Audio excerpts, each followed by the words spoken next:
На 82-й день войны я нашла его на передовой.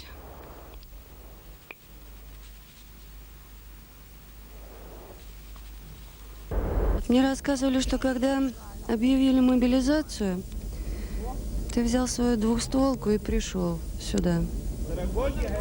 Но у тебя возраст ведь уже не подлежит мобилизации. Чего в селе не остался?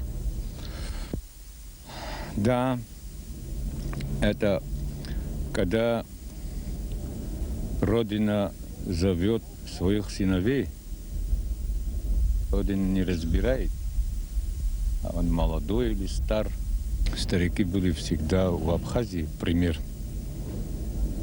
Если у нас такой пословица есть, где старик нет в семье, там отсутствует ум.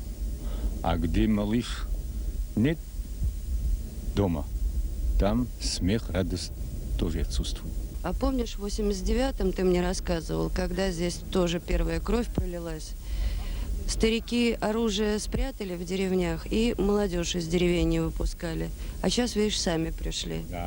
Да, это правильно, совершенно правильно. Потому что все-таки абхазец, настоящий абхазец, он миролюбив. Я, если можно, сравниваю абхазец, это как пчела. Пчел, тоже абхазский пчел очень миролюбив. Она пользу приносит народу, мед, сладость.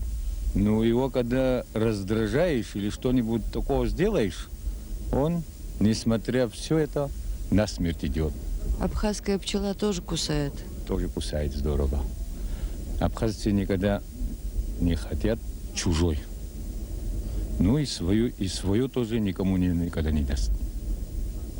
Нас принудили. Мы никого мы не завоеватели. Мы защищаем свой родной дом, родной земля, который тысячелетиями. У нас абхазское государство это не 100 лет, это не 200 лет. А абхазское государство существует уже 1200 лет. А твой сын где? Мой сын тоже, если можно сказать, на фронт. Когда ты его видел последний раз? Уже 10 дней я его не видел. Но я... В семье-то у тебя все живы? Да, у нас даже есть такое указание, что у кого есть единственный сын, в резерв оставить. Это и наши